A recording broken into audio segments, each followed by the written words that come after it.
واربعة 6 الزمالك 3 الاهلي. 7 دقايق تفصلنا عن نهايه الكوارتر الاول. كريم ديب بيحاول يعمل بنتريشن من البيزي لاين او لحد النهائي، وادي وائل بدر بيعمل عمليه الستيل، لكن تدخل مودي الجرحي قطع الكوره، وادي الهجوم الخاطف 4 على 1 وهو بيتدخل. بصوا حضراتكم وائل بدر، بصوا المجهود اللي بيعمله صانع العاب نادي الزمالك.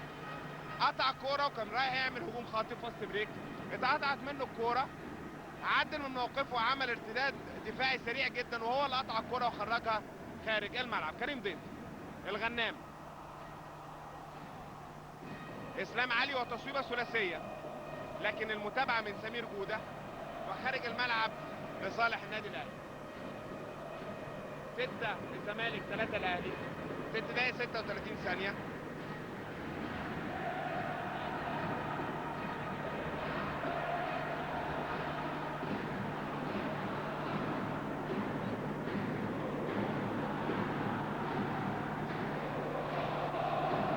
جماهير نادي الزمالك كلها على قدم وساق بتشجع فرقتها. العدد الجماهير نادي الزمالك اكتر النهارده بكتير من جماهير النادي الاهلي. كريم ضيف كده بيدخل رجليه ما بين الكوره، فعلى طول بتنتقل الكوره للفريق المنافس وبتتجدد ال 24 ثانيه. وائل بدر، النادي الاهلي لسه بيلعب مان تو مان، سكرين لمودي الجرحي، بيحاول هيثم سعيد انه يستلم الكوره. هيثم محاوره بالكوره، اختراق وسمير جوده توقف والتصويبه، لكن المتابعه لمودي الجرحي. اقصر لاعب في الملعب، خرج مودي الجرحي بالكوره خارج الملعب. اشرف توفيق بيفكر في شريف علي، شايف ان هو من بره اضعف شويه من نادي الزمالك، او مش قادر اللعيبه الثلاثه اللي بره صانع الالعاب والجناحين ان هم يطبقوا فكر اشرف توفيق. يا سلام على التمريره جوده والارتقاء، وبيطلع جوده مره ثانيه وخطا شخصي والمكافاه القانونيه وان مور. عمل فيك والتاني سمير جوده، وعمل ارتقاء واحرز نقطتين، واثناء احراز النقطتين ارتكب طارق الغنام خطا شخصي يستوجب رميه حره اضافيه. ده الخطا الشخصي الاول على طارق الغنام. طلع كريم ضيف زي ما قلت لحضراتكم، ونزل شريف علي. بيحاول اشرف توفيق ان هو يتقل الملعب شويه بالاستعانه بخبره شريف علي في هذا اللقاء. نهائي كاس مصر، مباراه لا تقبل القسمه على 2 على راي معلقنا واستاذنا جميعا كابتن ميمي الشربيني. الفايز هيحمل الكاس، مفيش فرصه للتعويض. اسلام، مودي الجرحي، شريف علي وتصويبه ثلاثيه استعجل فيها شريف، لكن المتابعه والفيك من ايهاب الالفي ويحرز نقطتين. 9-5، 4 نقاط لا يزال الفارق ما بين الزمالك والاهلي، و5 دقائق 32 ثانيه. هيثم السعيد محاوره بالكوره وبيحاول يدي تمريره، لكن عاجبني مودي الجرحي قوي، قاري الملعب كويس، بيطبق الخطه الدفاعيه كما ينبغي. وائل البدر برضو، يعني صانعين الالعاب من الناحيه الدفاعيه رائعين حتى الان، سواء مودي الجرحي من الاهلي او وائل بدر من نادي الزمالك.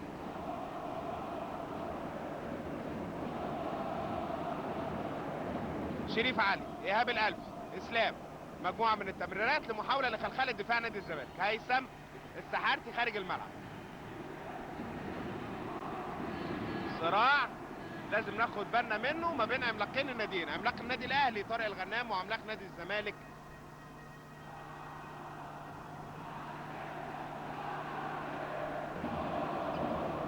سمير جود. ايهاب الالفي، اسلام، مودي الجرحي وتصويبه ثلاثيه دخلت كده وخرجت، لكن سمير جوده قطع كوره. وائل بدر، مودي الجرحي كان هيقطع كوره مره ثانيه. وائل، لسه ما شفناش تصويبات ثلاثيه، لسه ما شفناش دنكات، الالعاب الفنيه اللي بتعجب جماهير كره السله. هيثم محاوره وتوقف وتصويبه، والمتابعه لمين؟ العملاق سمير جوده. لسه بقول لحضراتكم ما شفناش تصويبات ثلاثيه، ما شفناش دنكات، لسه تصويبات ساحقه من اعلى لاسفل، وكأن سمير جوده على اتصال بيا على طول سمعني قال لا في العاب فنيه النهارده، مباراه نهائيه ممتعه حتى الان. ادي مودي جرحي بقول لحضراتكم عامل مجهود دفاعي غير عادي مودي جرحي النهارده في النادي الاهلي. شريف علي تصويبه ثلاثيه، التصويبه الثلاثيه الثانيه ليه. الغنام اسلام علي تصويبه ثلاثيه. مصمم لاعبي النادي الاهلي على التصويبات الثلاثيه، لسه مفيش دقه انهاء الهجمه في التصويبات الثلاثيه، لكن الالفي اسلام علي شريف علي تقريبا واخدين تعليمات من اشرف توفيق المدير الفني للتصويب من خارج قوس الثلاث نقاط، ما يلعبوش انسايد دلوقتي، لكن انا شايف ان هم مش موفقين. المفروض يمشوا تكتيك شويه، يلعبوا انسايد، يلعبوا على الغنام، وادي وقت مستقطع على طول بيطلبوا اشرف 5 فرق 7 نقاط. مش عاوز المباراة تهرب منه من بدري اشرف توفيق. 3 دقايق و52 ثانية، 13 الزمالك زي ما قلت لحضراتكم، 5 الاهلي، فرق 8 نقاط لصالح نادي الزمالك. قلت لحضراتكم الفرقتين اتقابلوا هذا الموسم 5 مرات، مرتين في دوري المرتبط اللي فاز بيه النادي الاهلي هذا الموسم، فاز الاهلي ذهابا وايابا، وبعد كده مرتين في دوري السوبر فاز الاهلي ذهابا وخسر في مباراة الاياب كانت على ارض نادي الزمالك، اللي حدثت فيها المشكلة والاحداث اللي على اثرها الاتحاد المصري لكرة السلة اصدر قراراته بلعب المباريات بدون جمهور. وبعد كده المباراة في الدورة المجمعة الاولى بالاسكندرية وفاز ايضا نادي الزمالك. يبقى نادي الزمالك متفوق على النادي الاهلي في اخر مرتين متتاليتين، ومجموعة النادي الاهلي متفوق على نادي الزمالك 3 مباريات مقابل مباريتين. انتهى الوقت المستقطع اللي طلبه اشرف توفيق. هنشوف فكره بقى في المرحلة القادمة، 3 دقايق و52 ثانية المتبقيين من عمر الكوارتر الاول او الفترة الاولى. احرز الحسيني الرمية الحرة الاضافية.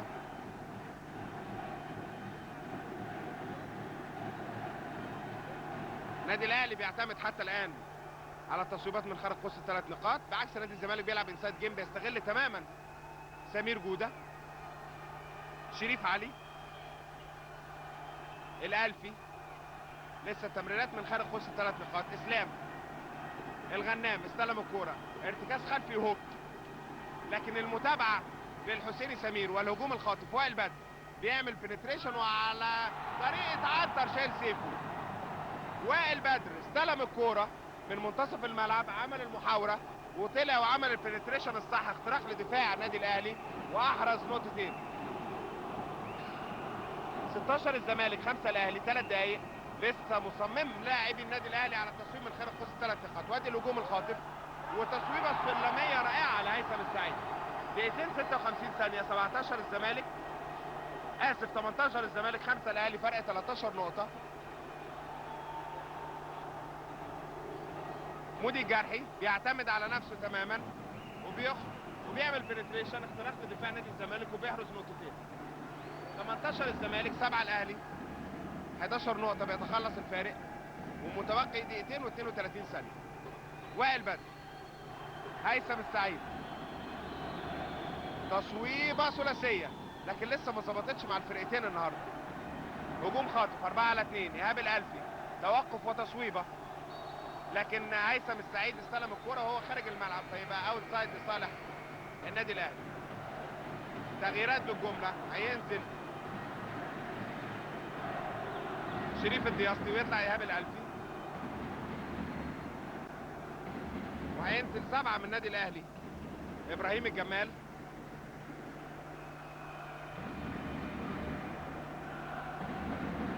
وطلع اسلام علي، وعلى الجانب الاخر نادي الزمالك طلع وائل بدر ونزل احمد فوزي، وطلع هيثم السعيد ونزل مكانه السحارتي الصغير. ابراهيم الجمال، شريف الدياسطي، لكن خارج الملعب، قعد قدميه، كانت ملامسه للحد النهائي للملعب.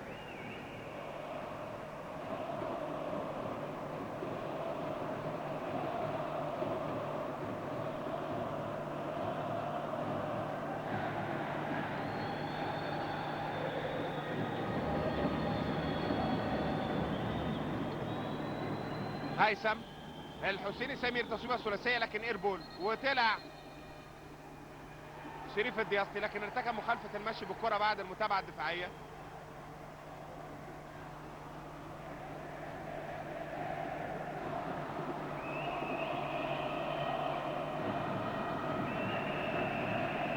السحارتي، سمير جودة، احمد فوزي، سمير جودة استلم الكرة واخد بوزيشن حلو على طارق الغنام. هيثم السحارتي وتصويبة من خارج قوس 3 نقاط. لسه ما فيش دقة انهاء التصويبات الثلاثية حتى الان اعزائي مشاهدي قناة النيل الرياضي. عفوا، مودي الجرحي، نادي الزمالك لسه بيلعب مان تو مان، دفاع رجل لرجل. مودي الجرحي وحاول توقف شريف الدياسطي، الجمال، شريف علي. لسه ما شفناش انياب حقيقيه للاعبي النادي الاهلي في الهجوم. الجمال وتصويبه ثلاثيه، واخيرا بيفوق النادي الاهلي وبيبتدي كده يخش الجيم مره ثانيه. كسر حاجز ال10 نقاط الفرق ما بينه وما بين نادي الزمالك. 18 الزمالك، 10 الاهلي. الحسيني سمير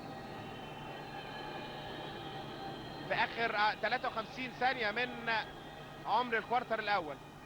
الجمال، مودي الجرحي،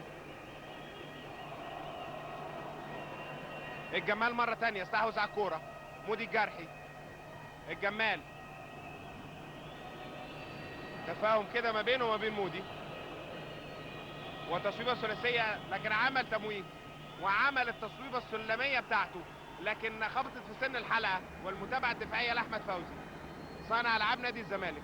السحارتي عمل تمويه رائع، لكن كان بينقصه دقة انهاء الهجمه. الفعل ورد الفعل في رقبه كره السله، فقد الكوره، عمل المتابعه شريف الدياسطي، حب السحارتي محمد ان هو يستحوذ على الكوره، لكن يصحح خطأه، لكن ارتكب خطأ شخصي. الفعل ورد الفعل في لعبه كره السله. الدياسطي، شريف علي وتصويبه ثلاثيه من شريف علي، وتصويبه ثلاثيه ناجحه لشريف علي. وابتدى فكر اشرف توفيق اللي كان عايز يطبقه في بدايه اللقاء ينجح مع نهايه الكوارتر الاول اعزائي مشاهدي قناه النيل للرياضه، عشان ينتهي الكوارتر الاول 18 نادي الزمالك 13 النادي الاهلي، فرق 5 نقاط.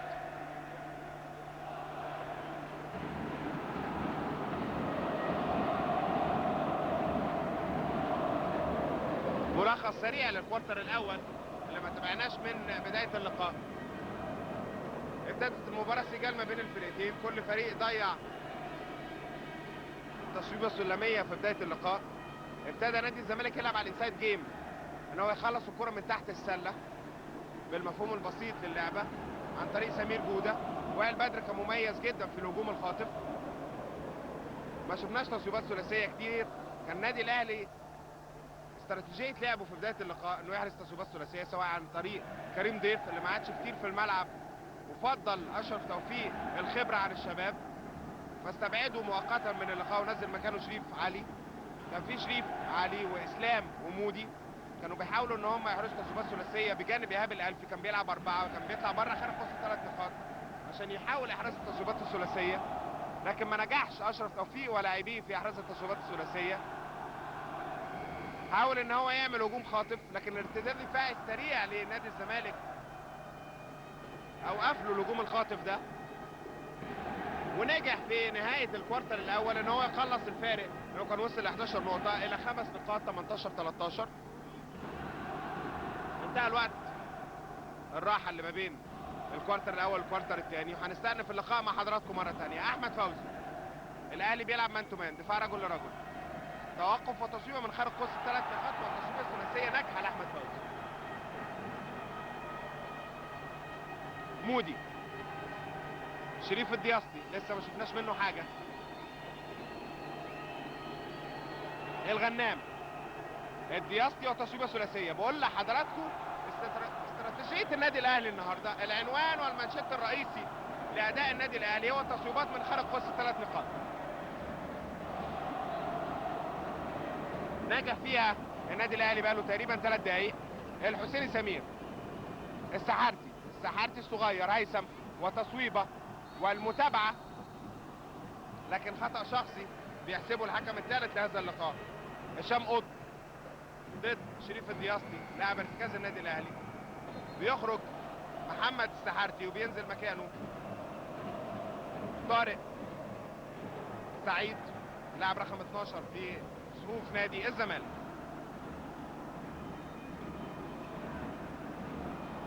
هيثم عمل تمويه، فوزي النادي الاهلي اللي لسه بيلعب مان تو مان، دفاع رجل لرجل. الجمال عجبني قوي الجمال على فكره، مش هايب الموقف، بيلعب في نهائي كاس مصر. احمد فوزي عمل التمويه، عمل التوقف، احرز نقطتين. 23 الزمالك 16 الاهلي.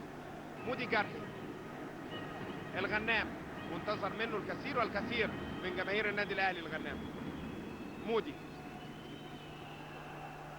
قطعها طارق، احمد فوزي، سمير جودة، لكن مخالفة المشي بالكرة، عمل مارشيه. اخطاء فنية بسيطة مش المفروض ان لاعبي الدرجة الاولى ولاعبي منتخب مصر يقعوا فيها. ليه باع طويل في الاحتراف سمير جودة. الدياسطي شريف علي، تصويبة ثلاثية بتظبط شوية التصويبات الثلاثية مع النادي الاهلي. يا سلام يا احمد يا فوزي،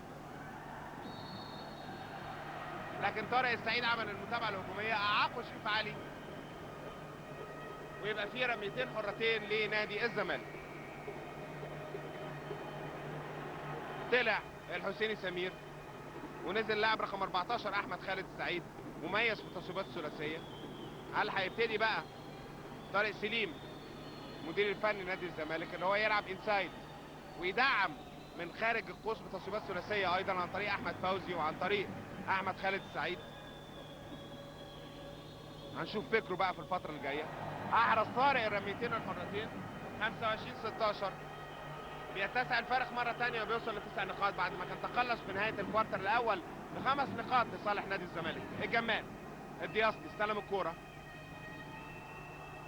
الجمال بيعمل البنتريشن، بيعلي الكورة، بيحرز نقطتين والمكافأة القانونية والوان مور والرمية الحرة الإضافية. 25 الزمالك 16 الأهلي.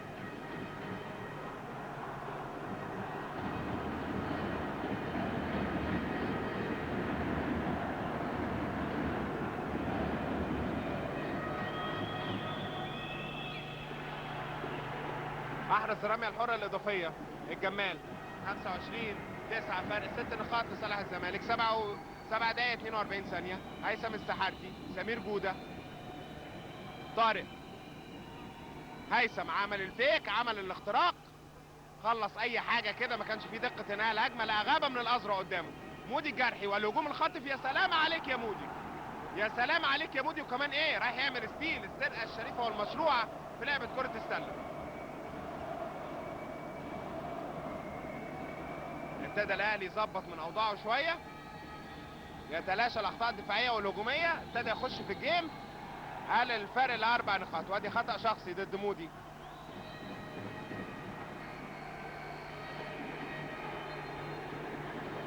سلسله من التغييرات بيجريها طارق سليم المدير الفني. طلع سمير جوده النادي الزمالك ونزل شوكت،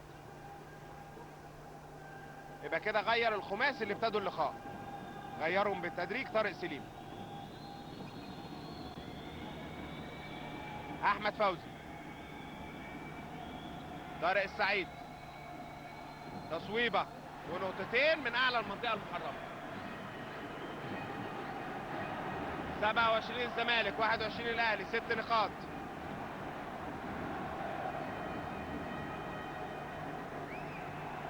الغنام، الدياسطي، مودي الجرحي. الغنام استلم الكوره، حس كده انه يبتدي يلعب براحته وتصويبه ثلاثيه، لكن الجمال بيحاول يعمل المتابعه الهجوميه، وصلت لاحمد فوزي. احمد خالد السعيد تصويبه ثلاثيه وبتوصل للدياسطي. شريف علي كان المفروض يعمل هجوم خاطف، لكن كان باصص لشريف علي جاي بوشه واستلم منه الكوره، عمل المسانده. يا سلام يا مودي يا جرحي، يا سلام عليك ولد، والله مش هايب الموقف. احد الناشئين في النادي الاهلي لسه بيلعب تحت سن ال 20 سنه، دفع بيه من الموسم الماضي اشرف توفيق. ابقى اقول لكم كده موقف طريف لمودي الجرحي. ادي طارق عمل البنتريشن كما ينبغي، واحرز تصويبه السلميه رائعه طارق السعيد. مودي، الدياسطي، شيرين، والغنام بقول لحضراتكم خرج سمير جودة.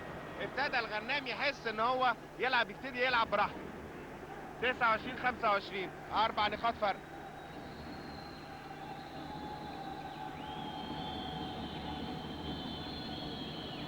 طارق، شوكت، تصويبه، والمتابعه. مفيش المتابعات الهجوميه اللي كان بيعملها نادي الزمالك بوجود سمير جوده. وادي على طول على طول بقول لحضراتكم المتابعات الهجوميه والدفاعيه ابتدت تقل لنادي الزمالك. طارق سليم على طول لاحظ قعد سمير جوده على طول. كنت لسه بقول لحضراتكم راح مقعده على طول على كرسي البدلاء غير دكه البدلاء. كرسي البدلاء يعني اول تبديل هيجريه نادي الزمالك هيبقى على طول سمير جوده. عمل تبديل مزدوج. لا ده مش عمل تبديل مزدوج، ده عمل تبديل ثلاثي. نزل جوده ونزل هيثم السعيد ونزل وائل بدر وطلع شوكت واحمد خالد السعيد واحمد فوزي.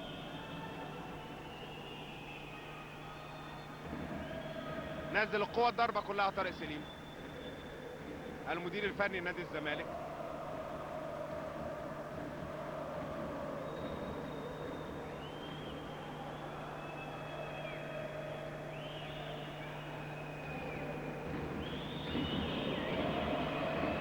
خمس دقايق بالتمام والكمال تفصلنا عن نهاية الشوط الأول والكوارتر الثاني من هذا اللقاء الممتع حتى الآن والمثير ما بين الزمالك والأهلي أو الأهلي والزمالك. رميتين حرتين للغنام. هذا الرمية الحرة الأولى.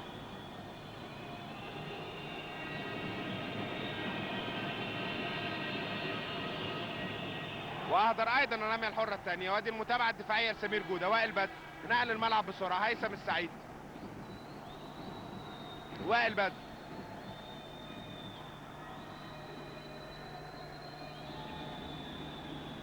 هيثم السحارتي محاورة بالكورة. هيثم السعيد مرة تانية. لسه 6 ثواني على نهاية ال 24 ثانية زمن الهجمة. طارق السعيد وتصويبة مستعجلة لكن المتابعة لمودي الجرحي ورد الفعل. بقول لحضراتكم الفعل ورد الفعل في كرة السلة. غالبا ما كل ما لعيب من الفريق بينتهي بالكرة بصورة متسرعة شوية او بيحس انه دقة انهاء الهجمة ما كانتش كما ينبغي او الكرة اتقطعت منه بيحاول ان هو يعوض الخطأ اللي عمله فغالبا ما بيعوضه بخطأ شخصي. الجمال، الدياسطي، الجمال، ارتكاز خلفي وتصويبة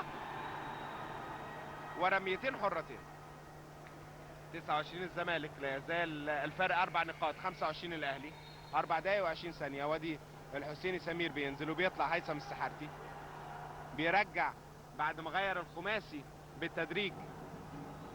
طارق سليم بيرجع الخماسي اللي ابتدى اللقاء مرة تانية. نفس الخماسي ما عدا طارق. بيحرز الجمال الرمية الحرة الأولى.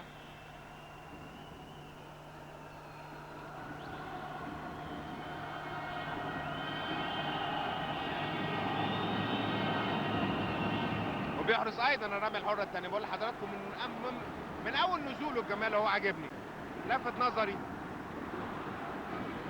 تقلص الفرق لنقطتين. 4 دقايق و13 ثانية وهي دي متعة وجمال وإثارة لعبة كرة السلة.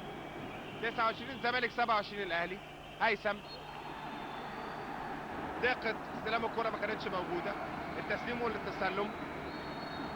استشعر الخطأ طارق سليم المدير الفني لنادي الزمالك على طول طلب وقت مستقطع والفرق نقطتين. بقول لحضراتكم في الكوارتر الاول وصل الفرق ل 11 نقطة ما بين الاهلي والزمالك لصالح الزمالك. وانا الكوارتر الاول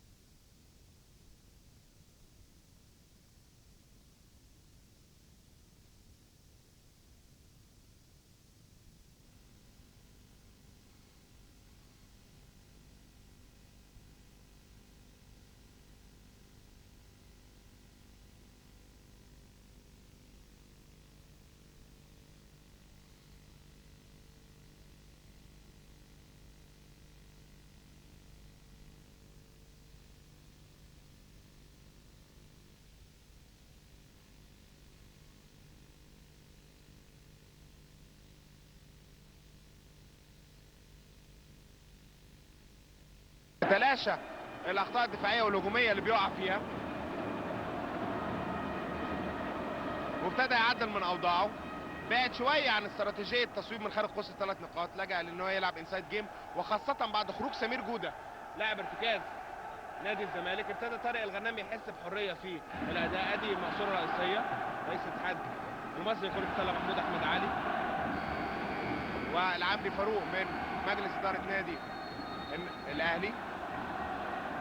معلش يعني بقى اعذروني حضراتكم، المونيتور كده مشاركه ما بيني وبين زميلي وليد ابو سريع معلقنا في التلفزيون المصري، فالمونيتور كده مناصفه ما بيني وما بينه.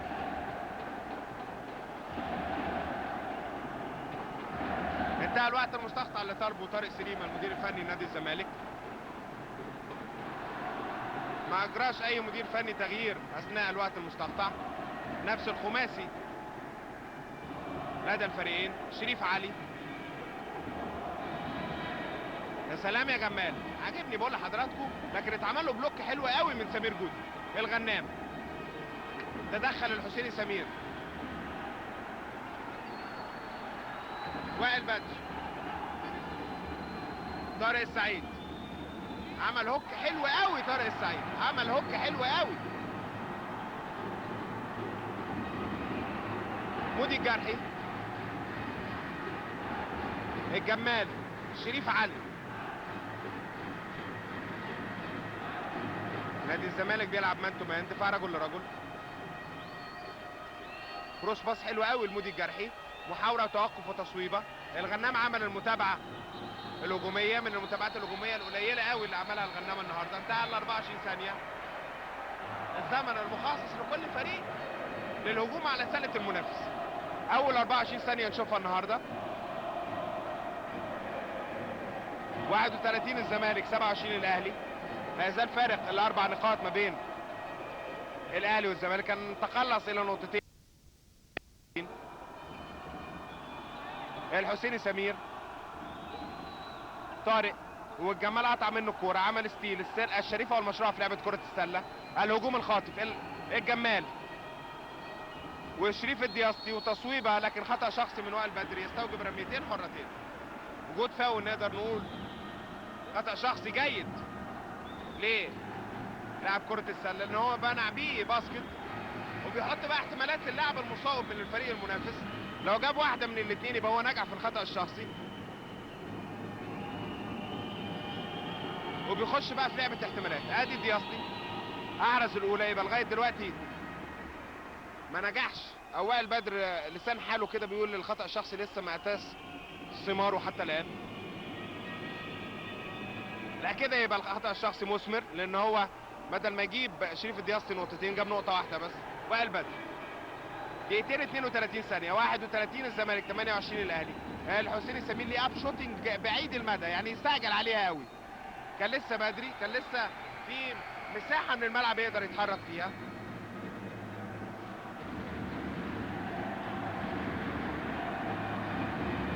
خرجت الكره خارج الملعب لصالح النادي الاهلي. طلع الغنام ونزل مكانه كيدار هنداوي. هنشوف كيدار هنداوي بقى هيتعامل ازاي مع سمير جودة.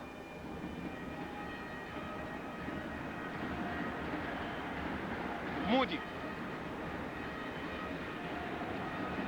وادي كيدار وتصويبه ثلاثيه.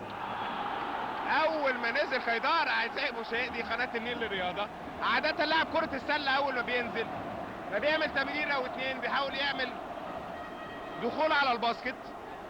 واول تعادل اعزائي مشاهدي قناه النيل للرياضه ما بين النادي الاهلي ونادي الزمالك. دقيقه 58 ثانيه على نهايه الكوارتر الثاني والشوط الاول، بامضاء كيدار هنداوي لاعب ارتكاز النادي الاهلي يحرز اول تعادل هذا اليوم في نهائي كاس مصر موسم 2006 2007 ما بين الاهلي والزمالك. بقول لحضراتكم عاده اللاعب لما بينزل كده بيعمل يعني بيحاول يخش في المباراه. حتى نصيحه المدير الفني دايما يقول له مش اول ما تنزل تصوب، اعمل تمريره واثنين، حاول تخش على باسكت تعمل بنتريشن او هجوم خاطف، ما تصوبش على طول ان انت لسه ما خدتش حساسيه اللقاء. لكن كيدار هنداوي فاجئ الجميع بتصويبه ثلاثيه من العيار الثقيل. ليه؟ لان هي اول تعادل في نهائي كاس مصر النهارده ما بين الفريقين. شريف علي، وهنبتدي بقى من اول وجديد. الدياسطي، كيدار هنداوي، وتمريره اراها وائل بدر وقطع كوره.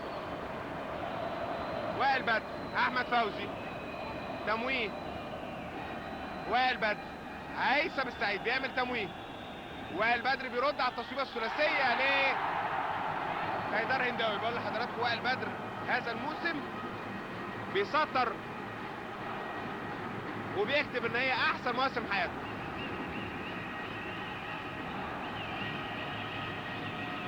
الجمال،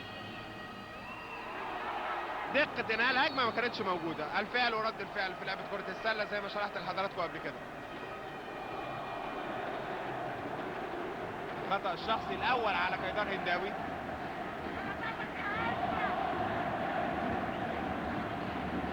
والرابع على النادي الأهلي، والزمالك مرتكب 5 أخطاء شخصية. يعني الخطأ الشخصي جاي على النادي الأهلي، أي خطأ شخصي هيحتاجه مرتين بشرط حيازة الكرة للاعبي نادي الزمالك. هيثم السعيد،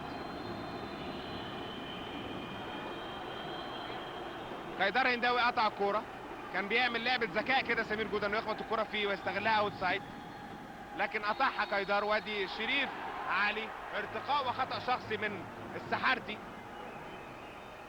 يستوجب رميتين حرتين. وحتى لو ما كانش في حاله تصويب نادي الزمالك خلاص تعدى خط حاجز الاربع اخطاء شخصيه، 5 اخطاء الفرقتين. اي خطا شخصي بشرط حيازه الكوره للفريق المنافس على طول هيستوجب رميتين حرتين. شريف علي،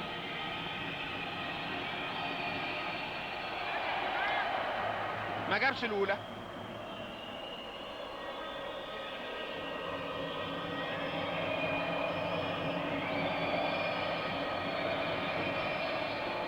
واعرض الرميه الحره الثانيه شريف علي. 34 الزمالك، 32 الاهلي. وائل بدر 39 ثانيه، وصلنا عن نهايه الشوط الاول، لا يزال التقدم من نقطتين لصالح نادي الزمالك. احمد فوزي محاوره بالكوره، هيثم السعيد تصويبه ثلاثيه، ابتدى يظبط هيثم، ابتدى يظبط في وقت قاتل. 37 الزمالك، 32 الاهلي، 5 نقاط.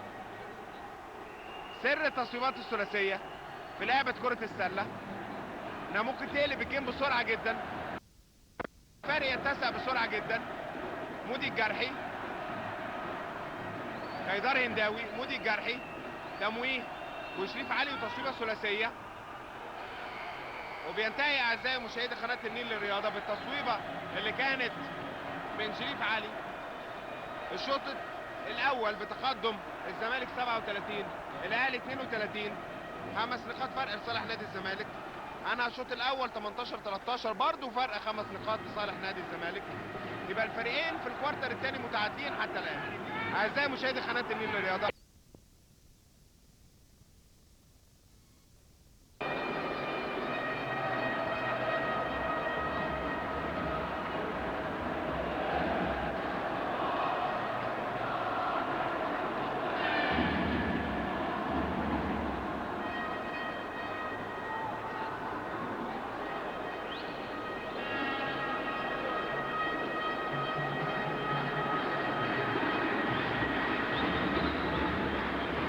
اعزائي مشاهدي قناه النيل للرياضه مره ثانيه مع بدايه الشوط الثاني والكوارتر الثالث، الفتره الثالثه لنهائي كاس مصر لهذا الموسم 2006-2007 بيستأنف مره ثانيه.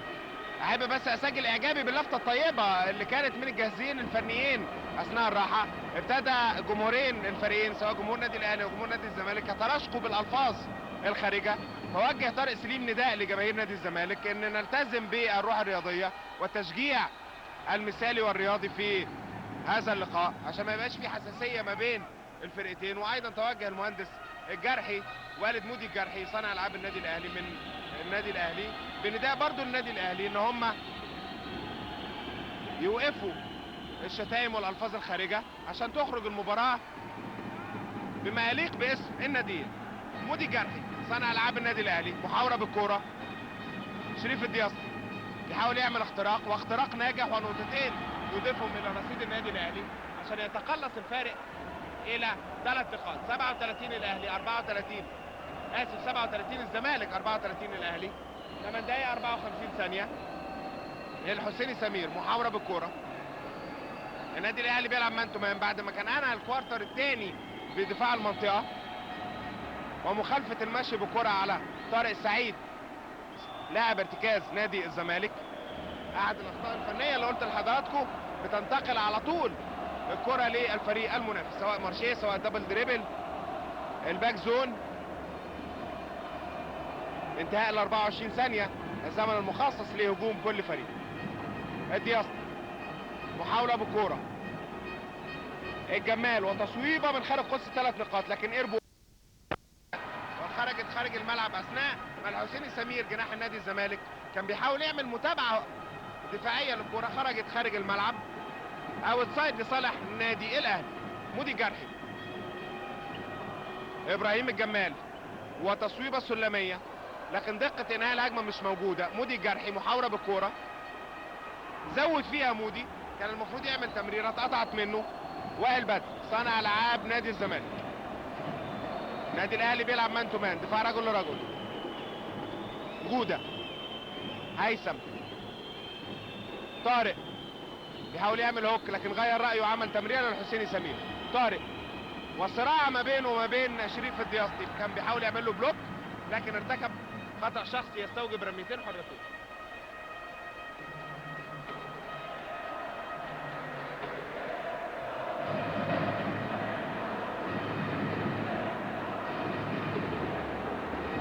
لا يزال الفرق 3 نقاط لصالح نادي الزمالك. نزل وائل الدياسطي وخرج ابراهيم الجمال، ما كده في شقيقين في الملعب في صفوف النادي الاهلي.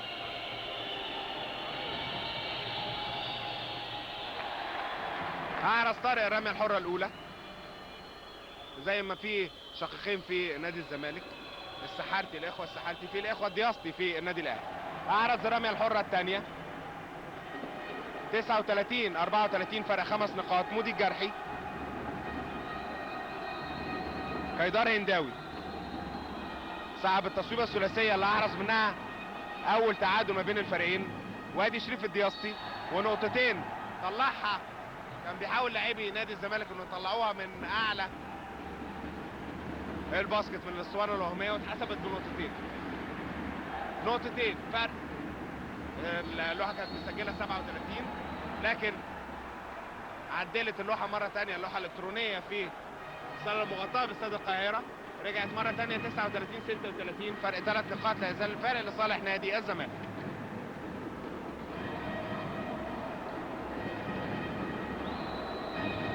مودي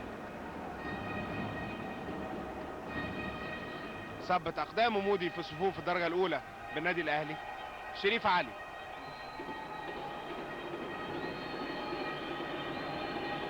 محاوله بالكوره، بيحاول يتخلص من طارق لكن مخالفه المشي بالكوره من شريف علي، احد اكثر اللاعبين امتلاكا للخبره في صفوف النادي الاهلي.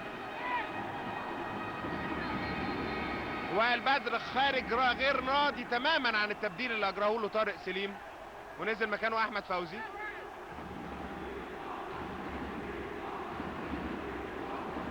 خرج بشكل غير لائق تماما وائل بدر، ناداه طارق سليم وبيتكلم معاه.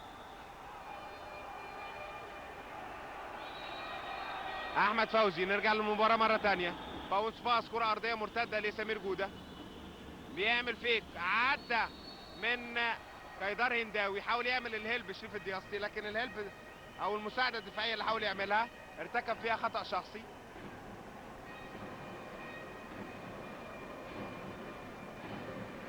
تستوجب رميتين حرتين.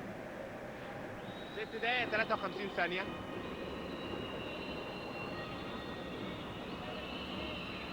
بيجهز اشرف توفيق الغنام مره ثانيه وغالبا التبديل هيجرى على حساب كيدار هنداوي او على الدياسطي لان الدياسطي مرتكب 3 اخطاء شخصيه. هل هيريحه عشان يستفيد منه في نهايه اللقاء؟ احرز جوده الرميتين الحرتين بالفعل الدياسطي لانه ارتكب 3 اخطاء شخصيه وهو عايز يستفيد منه في نهايه اللقاء. ونزل اسلام علي مكان شريف علي.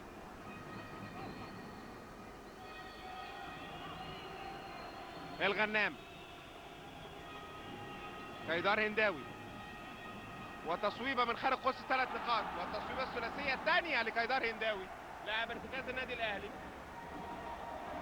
عشان يقلص الفرق الى نقطتين. 41 الزمالك 39 الاهلي.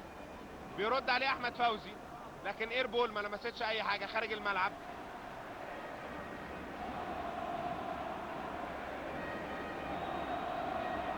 حيدر هنداوي النهارده بيخرج عن المعهود والمألوف. احرز تصويرتين ثلاثيتين، نسبته تقريبا 100% النهارده، بعكس صانعي العاب الفرقتين المفروض يبقوا مميزين اكتر في التصويبات الثلاثيه.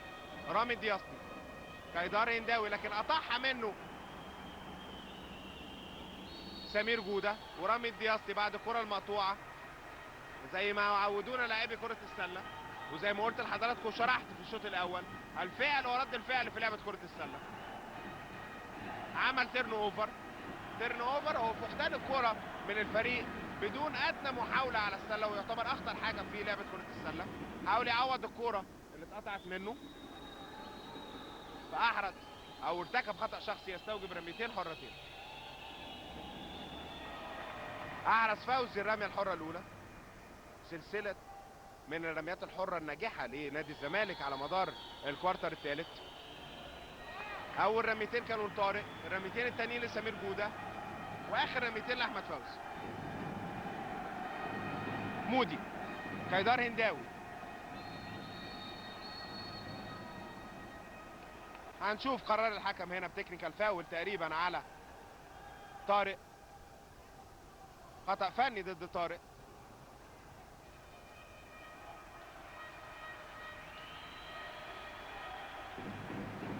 هنشوف قرار الحكام هنا.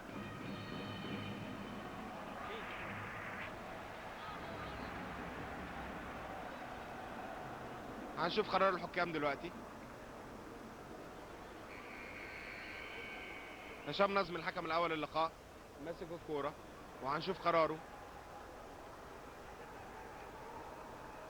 في 3 حكام في الملعب. حكم ادى خطأ شخصي، وشفت انا حكم بيدي باشاره اليدين كده. الحكم الثالث هشام قطب خطأ فني. لا، هنشوف القرار النهائي للحكام ايه. في مشاوره كده ما بين الحكم الاول هشام نظمي وطاوله التحكيم، وكتبت دلوقتي على اللوحه الالكترونيه على مشجعي الفرق الالتزام بالروح الرياضيه في التشجيع.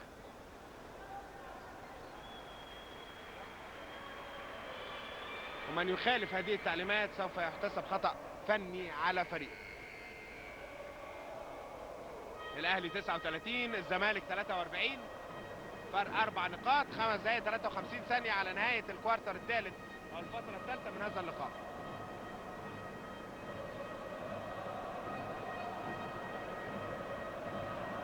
حضراتكم اعذروني لان انا كده بختلس النظر من مونيتور البرامج الرياضيه من زميلي وليد ابو سريع.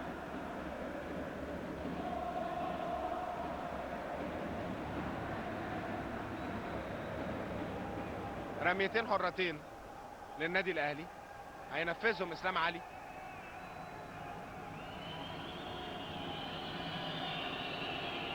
احرز اسلام الرميه الحره الاولى.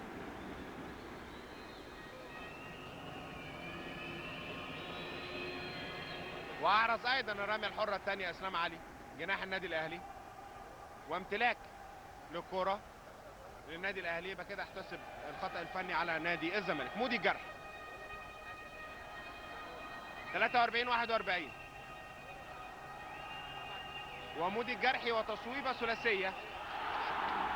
واول تقدم اعزائي مشاهدي قناه النيل للرياضه لفريق النادي الاهلي النهارده. 44 الاهلي 43 الزمالك. اول تقدم من بدايه اللقاء لصالح النادي الاهلي بعد التصويبه الثلاثيه اللي احرزها مودي الجرحي.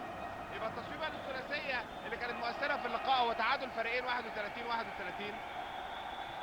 والتصويبه الثانيه الثلاثيه المؤثره في اللقاء ايضا لصالح لاعبي النادي الاهلي. مودي الجرحي تقدم على نادي الزمالك 44 43.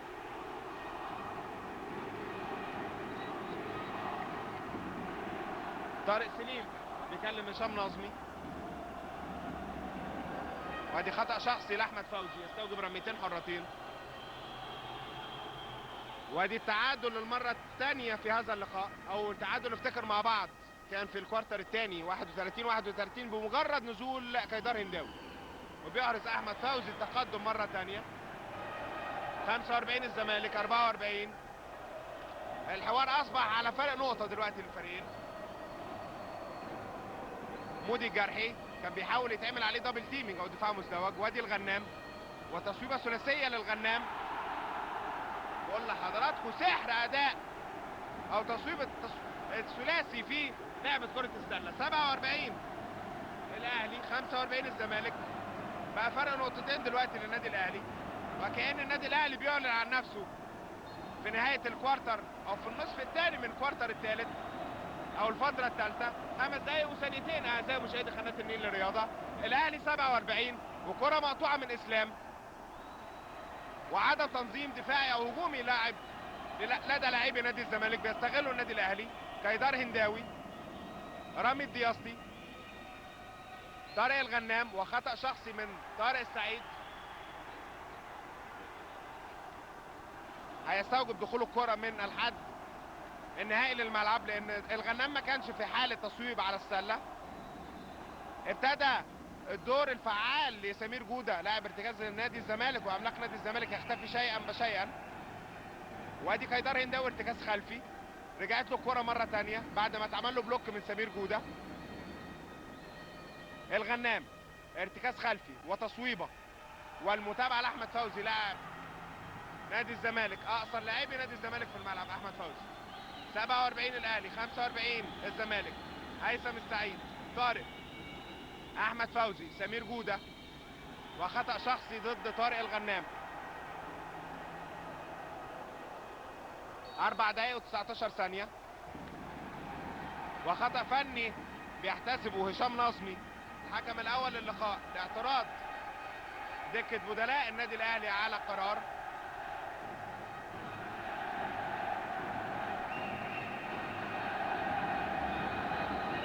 يبقى في رميتين واستحواذ لسمير جودة.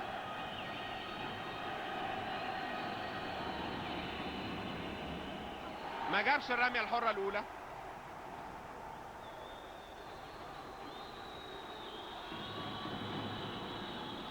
واعرض الرمية الحرة الثانية. 47 الاهلي 46 الزمالك. يبقى اللي نفذه سمير جودة كان الرميتين الخاصين بالخطأ الشخصي اللي ارتكب ضده من طارق الغنام، والرميتين بتوع احمد فوزي دول رميتين الخطأ الفني. اعرض احمد فوزي الرميتين وتقدم، يعود نادي الزمالك للتقدم مرة ثانية 48 47 فرق نقطة. وادي الاستحواذ احمد فوزي، محاورة بالكورة، الحسيني سمير، هيثم دبل تيمينج دفاع مزدوج وخطأ شخصي ورميتين حرتين، لان النادي الاهلي تعدى حاجز الاربع اخطاء شخصيه. فاضل 4 دقايق و9 ثواني. اي خطأ شخصي هيرتكبه لاعبي النادي الاهلي ضد لاعبي نادي الزمالك بشرط حيازة الكوره على طول هيستوجب رميتين حرتين. هيثم،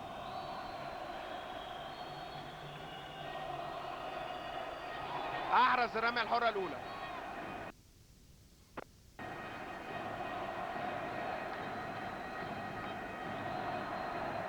واحرز ايضا الرميه الحره الثانيه. مودي الجرحي، والكأس كده يداعب جماهير الفرقتين ويداعب لاعبي الفريقين. الكأس بيقترب ويبتعد من الفرقتين حتى الآن. وادي مودي الجرحي، وادي التصويب، وادي المتابعة، وادي الخطأ الشخصي، لكن لا ما كانش خطأ شخصي. الكرة خرجت خارج الملعب من مودي الجرحي لاعب النادي الأهلي. بيحاول لاعبي النادي الأهلي بيلعبوا دفاع متقدم على الثلاثي احمد فوزي وهيثم السعيد والحسيني سمير. احمد فوزي سكرين، لعب الستار، هيثم، محاورة بالكورة، سمير جودة. الفاعلية تقلصت لسمير جودة دلوقتي. انتهى ال 24 ثانية. لاعبي النادي الاهلي بناء على صفيرة التحكيم وقفوا. للاسف مفيش اعادات ممكن نشوف منها، لكن من موقعي انا ما اقدرش احكم على الكوره تماما، لان انا قاعد في زاويه عكسيه على منطقه هجوم نادي الزمالك. لكن اللي انا كنت شايفه ان ال 24 ثانيه انتهت وادي اشرف توفيق بيجمع اللاعبين اللي طلبوا الوقت المستقطع. تايم اوت طلبوا اشرف توفيق. فلاعبي النادي الاهلي تخيلوا خلاص ان 24 ثانيه انتهت، فبيمسك لاعب نادي الزمالك واحرز نقطتين، فاحتسب الحكم نقطتين وايضا رميه حره اضافيه.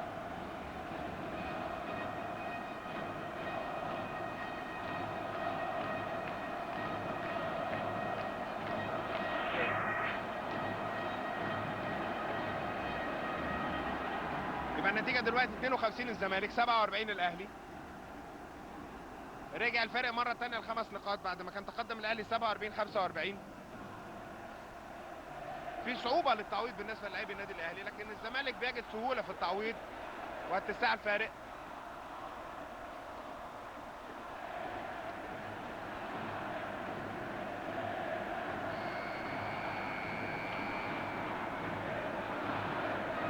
انتهى الوقت المستقطع وفي رميه حره اضافيه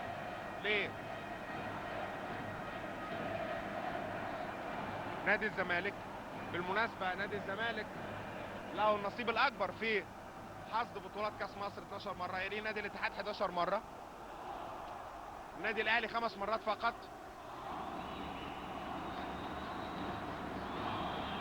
طارق بيعرض الرميه الحره الاضافيه 53 47.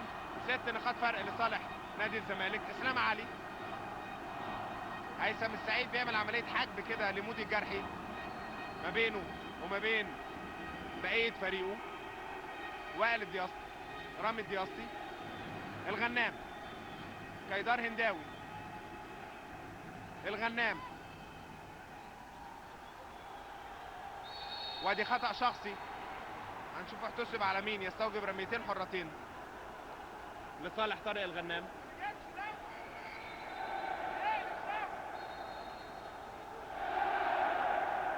خرج رامي الدياسطي ونزل مكانه ابراهيم الجمال.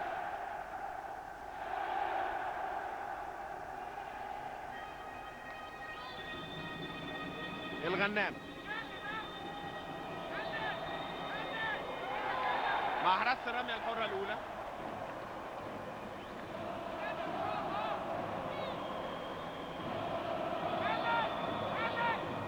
ومع حراسة أيضا الرمية الحرة الثانية والمتابعة الدفاعية الناجحة للحسيني سمير. 3 دقايق و53 الزمالك 47 الأهلي. وادي فورسنج خطأ شخصي ضد المهاجم بيرتكبه طارق سعيد لاعب ارتكاز نادي الزمالك اللاعب رقم 12. تنتقل الكرة على طول لصالح الفريق المنافس النادي الاهلي. اسلام، هيثم ناجح تماما هيثم السعيد حتى الان في عزل مودي الجرحي عن بقيه لاعبيه. وادي اسلام علي وتصويبه ثلاثيه ناجحه لاسلام علي. 53 50 قلل بيها اسلام الفرق ل3 نقاط. بيشعل المباراه مره ثانيه. بقول لحضراتكم الكاس رايح جاي بيداعب الجمهورين وبيداعب الفرقتين. هيبقى من نصيب مين النهارده؟ مين اللي هيتوج بطل لكاس مصر؟ اسلام، كره مقطوعه. الغنام، اسلام، مودي الجرحي، اسلام صعب التصويبه الثلاثيه الاخيره 2 و9 ثواني. 53 50 وكيدار هنداوي محاوره بالكوره. ابراهيم الجمال وتصويبه لكن خطأ شخصي يستوجب رميتين حرتين لان خلاص نادي الزمالك ايضا تعدى حاجز الاربع اخطاء شخصيه. محمد السحارتي بيجري تبديل هو شقيقه الاصغر هيثم السحارتي وبيطلع هيثم السعيد وطارق سعيد. 2 وثانيتين. 53 الزمالك 50 الاهلي.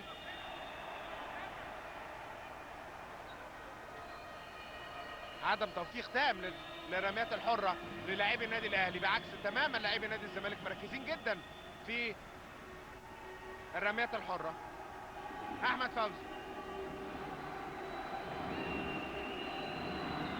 الاهلي بيلعب مان تو مان دفاع رجل لرجل. قطع منه اسلام الكوره لكن بتروح له مره ثانيه الحسيني. احمد فوزي محاوره بالكوره. سمير جوده بيجاهد ويصارع عشان يستلم الكوره. هيعمل ارتكاز خلفي وتصويبه والمتابعه لكيدار هنداوي لكن خطأ شخصي يستوجب رميتين حرتين. هنشوف بقى هيخرج عن المعهود والمألوف كيدار هنداوي زي ما عمل في التصويبات الثلاثيه في اهداره للرميات الحره. هل هنشوف التعادل الثاني؟ التعادل الاول كان احرزه لو تفتكروا معايا كيدار هنداوي من التصويبه الثلاثيه 31 ما جابش الاولى، ويستمر لاعبي النادي الاهلي في احراز ومسلسل اهدار الرميات الحره. جاب الرميه الحره الثانيه، قلل الفرق لنقطه واحده، 53 الزمالك 52 الاهلي، دقيقه 38 ثانيه. احمد فوزي، الاهلي لسه بيلعب مان تو مان، دفاع رجل لرجل وخالي تماما من الرقابه، خالي تماما من الرقابه، لكن لحقوا الغنام عملاق النادي الاهلي، عمل له بلوك، ارتبك السحارتي، عمل مخالفه المشي بالكره وانتقلت الكره على طول للاعبي النادي الاهلي. عندهم فرصه للتعويض، عندهم فرصه للتقدم.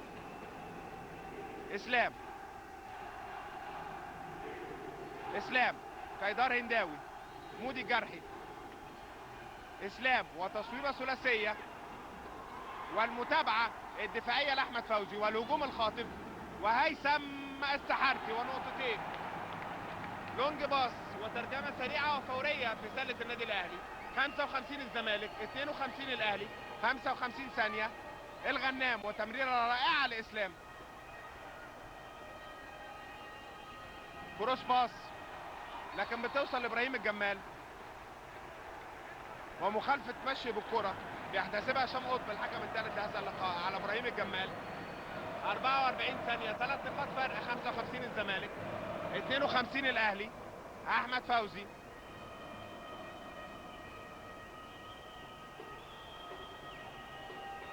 هيثم السحارتي، الحسيني سمير،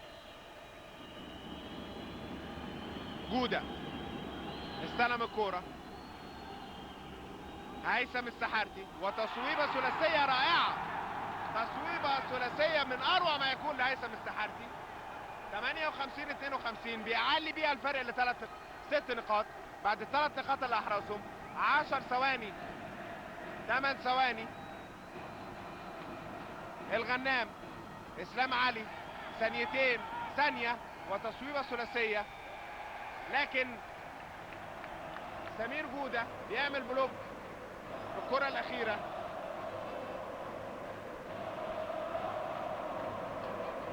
وبينتهي الكوارتر الثالث والفتره الثالثه اعزائي مشاهدي قناه النيل للرياضه بتقدم نادي الزمالك 58 نادي الاهلي 52، فرق 6 نقاط. افكر حضراتكم كده بنتائج كل فتره. الفتره الاولى انتهت لصالح نادي الزمالك بفرق 5 نقاط 18 13. الفتره الثانيه 37 32 ايضا بفرق 5 نقاط، يعني الفرقتين كانوا متعادلين في الفتره الثانيه الكوارتر الثاني. وادي الكوارتر الثالث انتهى 58 الزمالك 52 الاهلي، فرق 6 نقاط. الفرقتين تعادلوا مره واحده بس 31 بعد التصويبه الثلاثيه اللي احرزها كيدار هنداوي. والنادي الاهلي تقدم مره واحده بس 44 43 برضه بفضل تصويبه ثلاثيه عن طريق مودي الجرحي. هنشوف بقى فكر الاثنين مدربين او الاثنين مديرين فنيين في الكوارتر الحاسم والاخير والفاصل لبطوله كاس مصر لهذا الموسم. طارق سليم في مواجهه اشرف توفيق.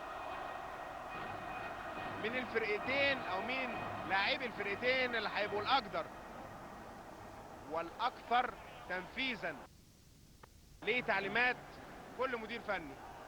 كل واحد يفكره. هل هيستمر اشرف توفيق وهل هيرجع مره ثانيه للتصويبات من خارج قوس 3 نقاط عشان يعوض الفارق؟ هل هيلعب انسايد جيم؟ هل هيلعب بريس؟ هنشوف ترابات في الملعب، هنشوف التكتيك اللي هيلعب بيه كل فريق. على العموم ابتدى الاهلي بدفاع منطقه والكره خارج الملعب بالتصويبه الثلاثيه لاحمد فوزي. ابراهيم الجمال،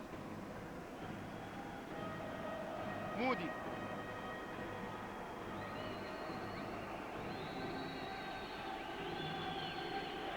الغنام، اسلام. فريق بيحاول ان هو يعوض الفارق وفريق بيحاول ان هو يزيد من الفارق. ادي ابراهيم الجمال حته مميزه بتاعته قوي، بيخش من البيز لاين، بيستغل الثغره الدفاعيه اللي موجوده وبيعرض تصويبات سلميه. مش اول تصويبه سلميه نشوفها بالطريقه دي لابراهيم الجمال في هذا اللقاء. 58 54 4 نقاط. هيثم السحارتي وفورسنج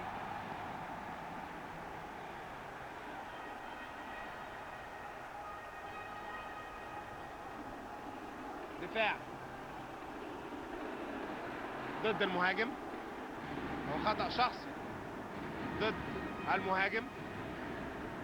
58 الزمالك 54 مودي الجرحي.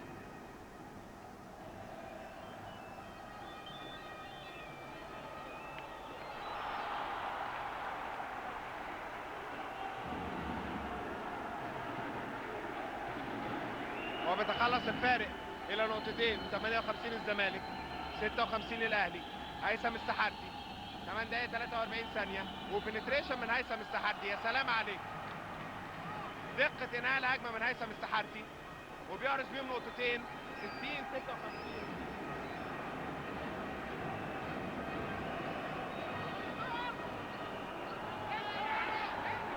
وادي الغنام دخلت الكرة وخرجت مرة تانية، واربع نقاط فرق. 8 دقايق و16 ثانية. 60 الزمالك 56 الاهلي. السحارتي للشقيق الاصغر هيثم بيحاول يعمل برضه بنتريشن. سمير جودة وتصويبة والمتابعة لمحمد السحارتي، والمتابعة مرة تانية دفاعية لكن المرة دي من الغنام مودي جرحي، وخطأ شخصي من احمد فوزي. 7 دقايق 53 ثانية واربع نقاط فرق. هيخرج كيدار هنداوي، هينزل شريف الدياسطي.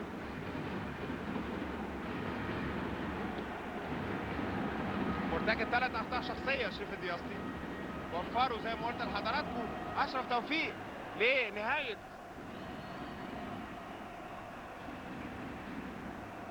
المباراة. زي ما قلت لحضراتكم نزلوا وفاضل خلاص 7 دقايق 53 ثانية.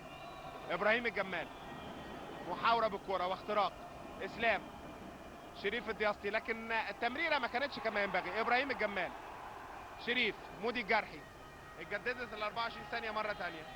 اشارة كده على الرأس من مودي الجرحي لتطبيق الخطة الهجومية المتوقعة، وخدع الجميع وعمل بمجهود فردي نقطتين. بيخش بيعمل تصويبة سلمية. 60 الزمالك 58 الاهلي.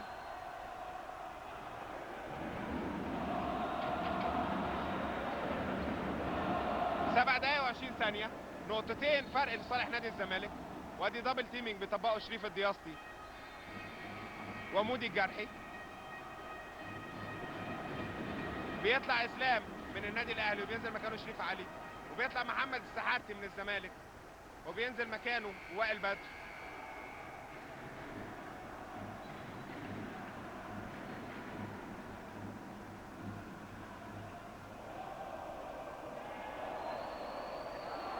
وطلع احمد فوزي ونزل طارق ومودي الجرحي بيعمل الستيل، السرقه الشريفه والمشروعه في لعبه كره السله، وبيحرز التعادل الثاني اعزائي مشاهدي قناه النيل للرياضه في هذا اللقاء. 60 60. يعني هو مودي الجرحي عمل حاجتين النهارده مؤثرتين في اللقاء. التقدم الوحيد اللي كان صالح النادي الاهلي كان عن طريق تصويبته الثلاثيه، والتعادل الثاني للنادي الاهلي في هذا اللقاء كان برضه عن طريق مودي الجرحي بالستيل اللي عمله. وادي تصويبه ثلاثيه رائعه من هيثم السحارتي. 63 الزمالك 60 الاهلي. ما بيلحقش النادي الاهلي ان هو يستمتع بالتقدم او بالتعادل. وادي شريف علي وتصويبه ثلاثيه والمتابعه من هيثم السحارتي. وائل بدر محاوره بالكوره. الحسيني سمير، وصراع كده تحت السله ما بين العملاقين سمير جوده وطارق الغنام. وائل بدر سمير جوده، تصويبه وخطا شخصي من شريف علي يستوجب رميتين حرتين. 6 دقايق 11 ثانيه. 63 الزمالك 60 الاهلي، ورميتين حرتين لسمير جوده.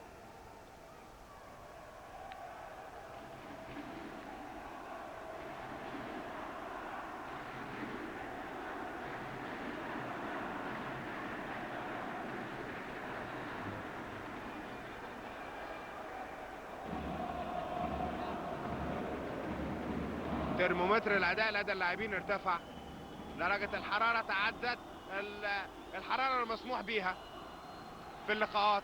نهائي كاس مصر، الكاس بيداعب الجمهورين، بيداعب الفرقتين، محدش يقدر يجزم الكاس هيبقى من نصيب مين النهارده. لعبة كرة السلة، لعبة الثواني الأخيرة، لعبة الإثارة، لعبة المتعة، وده أجمل ما يكون في لعبة كرة السلة. وادي هشام قطب، إبراهيم الجمال تقريبا في دم في صباعه وحاجة فلازم يغيره. طلع إبراهيم الجمال ونزل مكانه إسلام علي. 64 الزمالك، 60 الأهلي. مودي جرحي، عدى مودي وعمل تصويبة رائعة مودي الجرحي وأحرز نقطتين. 64 الزمالك، 62 الأهلي، فرق نقطتين. 5 دقايق 51 ثانية. وائل بدر، الأهلي بيلعب مان تو مان، دفاع رجل لرجل. وائل بدر وتصويبة لأب شوتينج بعيد والمتابعة، لكن هنشوف الخطأ الشخصي على شريف علي يستوجب دخول الكرة من الحد النهائي للملعب. الفرقتين متعدين في عدد الأخطاء الشخصية اللي مرتكبينها، كل فريق مرتكب خطأين شخصيين فقط، وبالخطأ الشخصي اللي ارتكبه شريف علي دلوقتي بقوا 3 أخطاء. يبقى الأهلي متقدم في ارتكاب الأخطاء الشخصية والزمالك متقدم في النقاط. وادي هيثم والغنام والمتابعة والهجوم الخاطف. مودي الجرحي ارتكاز خلفي المودي وتصويبة سلمية من أحلى ما يكون. نجم اللقاء، أمير اللقاء النهاردة مودي الجرحي، صانع ألعاب النادي الأهلي والأصغر سنا في هذا اللقاء والأصغر سنا لدى الفريقين. مودي الجرحي بيقدم استعراض رائع النهاردة في لعبة كرة السلة. بقول لحضراتكم أمير اللقاء النهاردة مودي الجرحي. اداله الثقة أشرف توفيق، استعان بيه من الموسم الماضي، أثبت وجوده النهاردة. فعلا هو المتحدث الرسمي للقاء حتى الآن هو مودي الجرحي. التعادل الثالث ما بين الفريقين 64-64، وصاحب التعادلين الأخيرين هو مودي الجرحي. وقت مستقطع بيطلبوا طارق سليم. 4 دقايق 43 ثانية والنتيجة 64-64. يا ترى في جعبة الاثنين ايه النهارده؟ طارق سليم واشرف توفيق في الفترة المتبقية، فترة ال4 دقايق و43 ثانية على انتهاء هذا اللقاء المثير حتى الآن. تعادلات، 3 تعادلات، 31-31، 60-60، 64-64.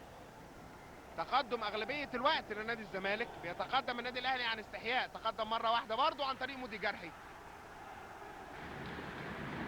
44-43، دي كانت المرة الوحيدة اللي تقدم فيها النادي الأهلي، لكن عاود على طول نادي الزمالك التقدم.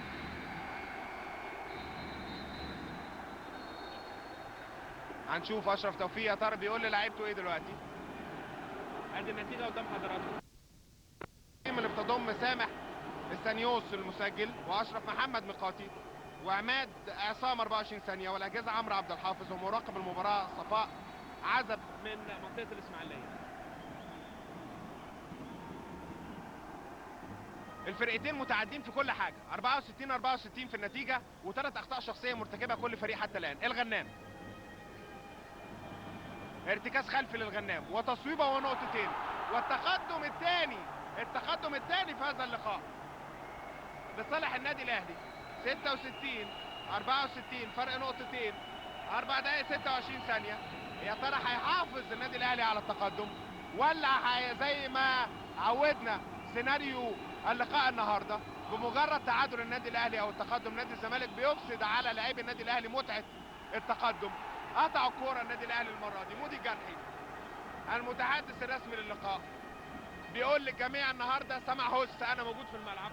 مودي جرحي مان تو مان بيطبقوا فريق نادي الزمالك، وتمريره خلفيه وتصويب من خارج قوس 3 نقاط لكن ايربول. كان هتبقى لعبه اليوم النهارده بالتمريره الخلفيه اللي عملها مودي جرحي. بقول لحضراتكم لاعبي نادي الزمالك ما بيدوش الفرصه للاستمتاع للنادي الاهلي بالتقدم او التعادل. 67 الزمالك 66 الاهلي. اسلام علي، شريف الدياسطي، ومخالفة المشي بالكرة. 3 دقائق 26 ثانية. دخلنا خلاص في المرحلة الحرجة من اللقاء.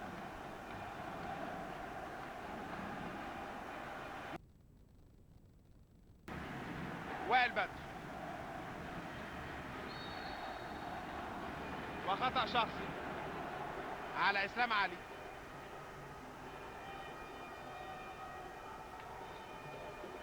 3 دقائق 21 ثانية. يستوجب دخول الكرة من الحد الجانبي للملعب. السحارتي، الحسيني سمير، دفاع مان تو مان، بريس هاف كورت، دفاع ضاغط في منتصف الملعب من لعيبة نادي الاهلي. هيثم السعيد صاحب التصويبة الثلاثية الأخيرة، ودي تصويبة ثلاثية ثانية. شريف علي، مودي الجرحي، محاورة بالكورة، وإسلام علي.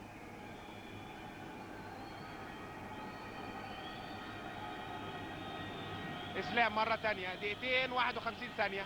نقطة واحدة فرق بس لصالح النادي الاهلي. والغنام، يا سلام يا سلام على الاسيست اللي عمله له اسلام علي. سكت الغنام طول اللقاء، لكن احرز نقطتين. لو جاب الرمية الحرة الاضافية هيبقوا اهم 3 نقاط في اللقاء بالنسبة للاعبي النادي الاهلي. 67 الزمالك 68 الاهلي. تقدم النادي الاهلي مرة تانية بنقطة.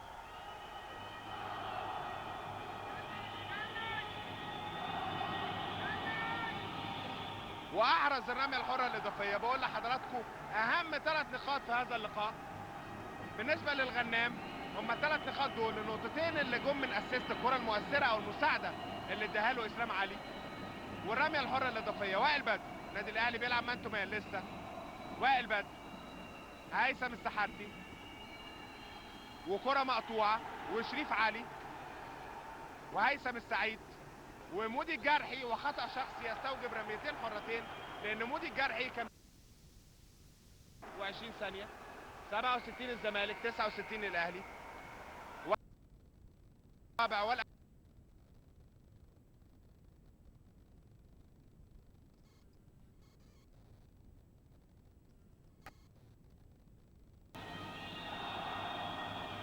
لو جابهم تفرق كتير مع النادي الاهلي. احرز الرمية الحرة الاولى. 70 الاهلي 67 الزمالك.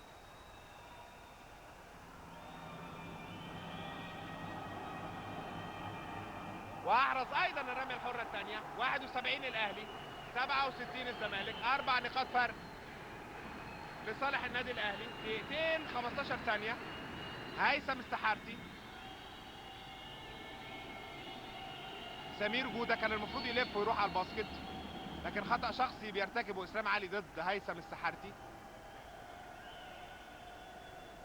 يستوجب رميتين حرتين. الفرقتين تعدوا ال4 اخطاء، حجز ال4 اخطاء شخصية. اي خطأ شخصي برميتين حرتين زي ما شرحت لحضراتكم قبل كده.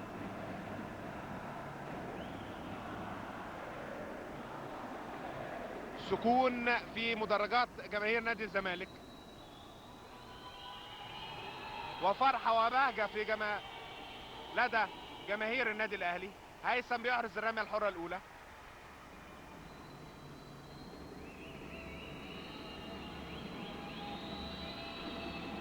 وبيحرز ايضا الرمية الحرة الثانية، ويقلل الفرق لنقطتين. ونادي الزمالك بيلعب بريس، دفاع ضغط متقدم على لاعبي النادي الاهلي. الغنام، شريف علي، والتصويبه، لكن المتابعه الهجوميه من اروع ما يكون للدياسطي. شريف علي قطع الكوره منه هيثم السعيد وخارج الملعب لصالح نادي الزمالك. وائل بدر، دقيقه 44 ثانيه. الحسيني سمير، هيثم السحارتي، سمير جوده، هيثم مره ثانيه.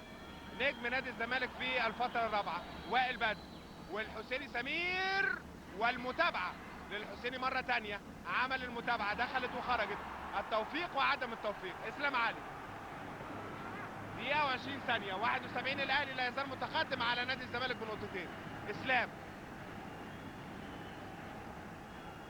اسلام بيتعمل له سكرين من الغنام، شريف الدياسطي، مودي الجرحي، نجم اللقاء بدون منازع. يا سلام يا مودي، امير اللقاء يا ابني، المتحدث الرسمي لنهائي كاس مصر 2006 2007.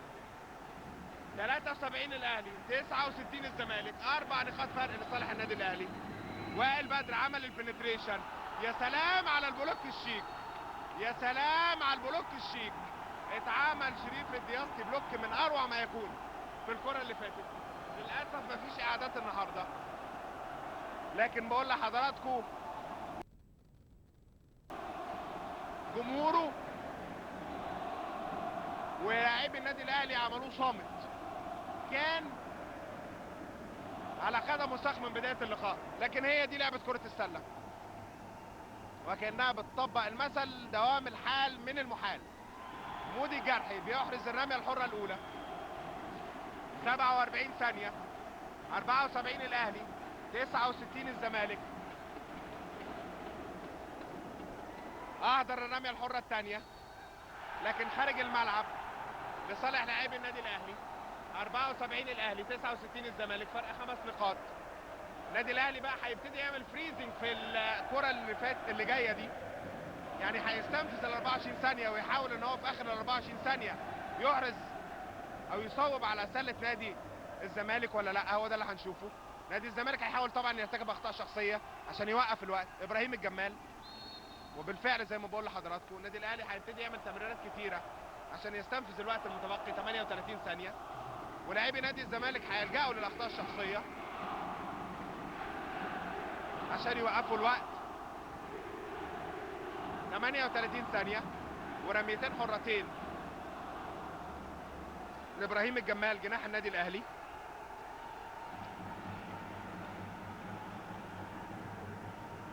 بيعرض ابراهيم الجمال الرميه الحره الاولى،